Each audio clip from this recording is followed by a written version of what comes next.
물가가 오르면 누가 돈을 벌까요? 물가 오르는 걸 인플레이션이라고 하잖아요. 정부에서 돈을 찍어내면 돈의 가치가 녹는 거예요. 20년 전에 1,000원이면 김밥 한 줄을 먹었는데요.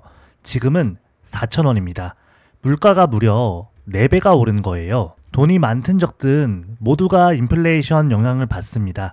그런데 이 상황에서 돈 버는 사람이 있나요? 놀랍게도 있다는 거예요. 물가가 오르면 무조건 부자라고 돈 벌까요? 그게 아니라는 겁니다. 그럼 누가 돈을 버냐? 첫 번째는 대출이 있는 사람입니다. 예를 들어 30년 전에 1억을 30년 만기로 대출 받았다고 해볼게요. 그 당시 1억은 서울 집 한 채 값이고 평생 모아도 어려운 금액이었습니다. 그런데 지금은 어때요? 몇 년만 열심히 모으면 갚을 수 있잖아요. 시간이 지나면서 내가 돈을 갚은 게 아니라 인플레이션이 내 빚을 갚아준 거예요. 그래서 저금리로 30년, 40년씩 빌리는 대출은 노예 계약이 아니라 오히려 기회입니다. 두 번째는 자산을 가진 사람입니다. 먼저 코스피를 보면 95년 860에서 지금은 3200으로 약 4배가 올랐습니다. 미국 주식은 무려 10배 이상 올랐습니다. 부동산은 어떨까요? 30년 전 압구정 현대 아파트가 8억 5천이었는데 지금은 120억, 14배 넘게 오른 셈입니다. 정리하면 대출이 있거나 주식, 부동산 같은 자산을 가진 사람은 인플레이션 시대에 돈을 벌었다는 얘기입니다. 그럼 이렇게 생각해 볼 수 있죠. 대출을 받아서 자산을 사면 어떻게 될까요? 네, 부자가 된다는 겁니다. 이걸 레버리지라고 합니다. 모든 부자들은 이 레버리지를 다양하게 활용합니다. 그런데 또 이런 질문을 하실 수 있는데요. 대출로 레버리지 썼다가 망하면 어떡하나요? 실제로 상담할 때도 이런 질문을 정말 많이 받는데요. 물론 무리한 대출은 위험하죠. 실제로 연예인들도 무리하게 투자하다가 망한 사례들 많습니다. 그래서 제 투자 원칙은 명확합니다. 잃지 않는 투자입니다. 아무 자산에나 대출 일으키는 게 아니라 잃지 않을 자산에만 레버리지를 써야 한다는 겁니다. 아주 쉽게 예를 들어 볼게요. 자산 가격은 단기적으로는 인기투표, 장기적으로는 정확한 저울이라고 생각하시면 됩니다. 예를 들어 아파트의 적정 가치가 13억이라고 할게요. 그러면 시장에서는 10억에서 17억 사이를 왔다 갔다 하게 됩니다. 이럴 땐 13억보다 더 싸게 사면 잃지 않는다는 거예요. 결국 가격이 쌀 때 레버리지를 쓰는 것, 이게 바로 돈을 버는 방법입니다. 여기까지 이해가 되셨다면 이제 돈 벌 준비는 끝났습니다. 그러면 지금은 뭘 사야 할까요? 주식일까요? 부동산일까요? 저는 가격과 성장성 두 가지를 기준으로 판단합니다.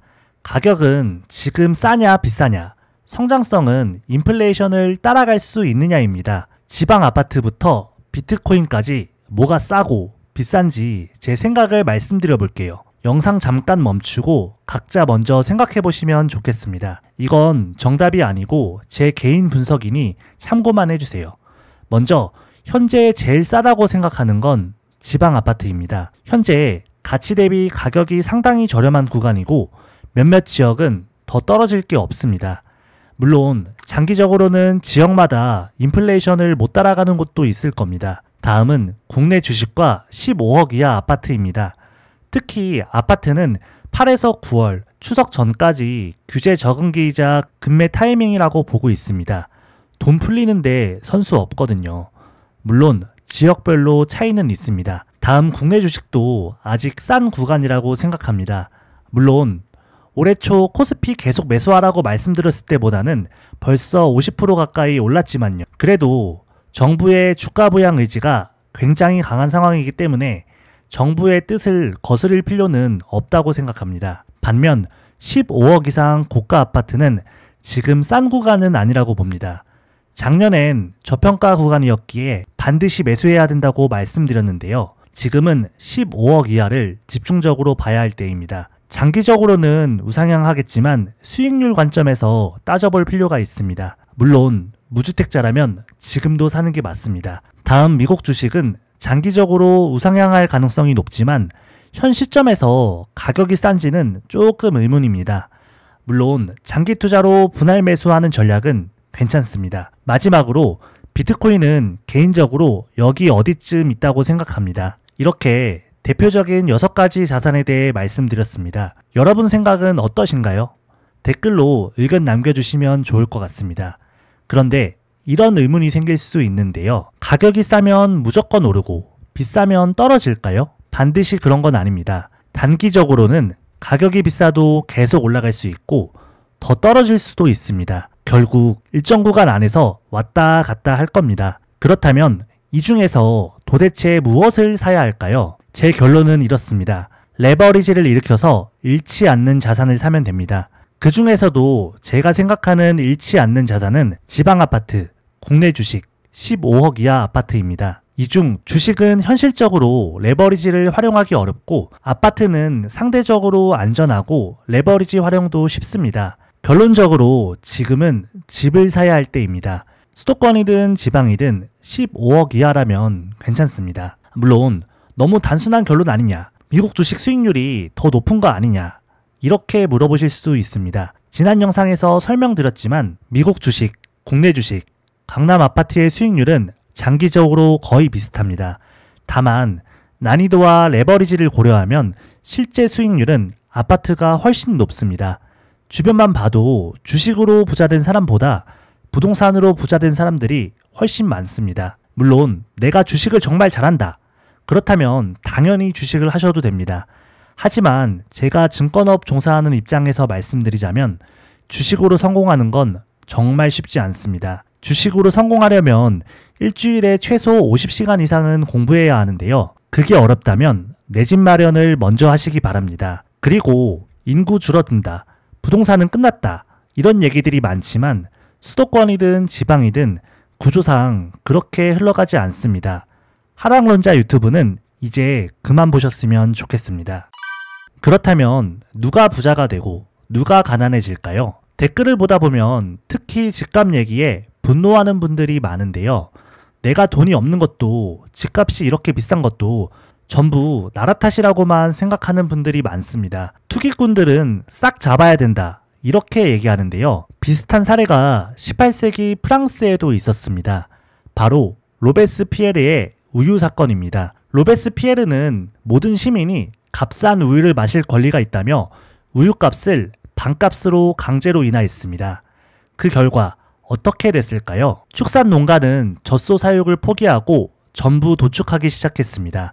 시장에는 우유가 아예 사라졌고 우유 가격은 미친 듯이 폭등했습니다. 서민들은 오히려 우유를 더 못 마시게 되었고 결국 로베스피에르는 단두대에서 처형당했습니다. 이게 단순히 옛날 이야기가 아닙니다. 집값도 똑같습니다. 집값이 오르면 언론은 투기꾼 프레임을 씌우고 정치인은 투기꾼을 잡겠다며 포퓰리즘을 외칩니다. 그러면 배 아팠던 국민들은 물개박수를 치죠. 부자를 짓밟을 때 환호하는 거죠. 하지만 결과는 어떨까요? 결국 집값은 더 많이 오릅니다. 물론 집값이 비싼 건 사실입니다. 하지만 이걸 틀렸다고 생각하는 건 잘못된 태도입니다. 옳고 그름을 따지다 보면 현실적인 판단을 못하게 되거든요. 바꿀 수 없다면 현실을 인정하고 나도 승자의 편에 서야 합니다. 가난한 사람은 이렇게 생각합니다. 나라가 잘못됐다. 부자들 때려잡아야 된다. 부자들이 가져가면 남는 게 없다. 이런 생각은 자본주의를 제로섬 게임으로 보는 겁니다. 돈의 양은 한정되어 있고 부자들은 편법과 투기로 돈을 벌었다고 믿는 거죠. 그렇게 믿으면 마음은 편할 수 있겠지만 실제로는 그렇지 않습니다. 작은 피자에서 나눠 먹는 게 아니라 피자 자체를 키울 수 있습니다. 돈은 계속 풀리고 돈의 양은 무한하거든요. 돈이 없는 게 아니라 생각이 가난한 겁니다. 기회는 의외로 꽤나 공평하게 주어지거든요. 부자들은 세상 탓, 정부 탓보다는 내가 지금 할 수 있는 것에 집중합니다. 분노하고 욕한다고 달라지는 건 없습니다. 결국 중요한 건 내가 지금 뭘 하느냐입니다. 역사가 증명합니다. 항상 자산을 가진 사람이 승자였습니다. 그래서 우리가 할 일은 하나입니다. 잃지 않는 자산을 갖고 끝까지 지키는 것. 그 중에서도 저는 내 집 마련을 꼭 추천드립니다. 또 집 사라는 거냐?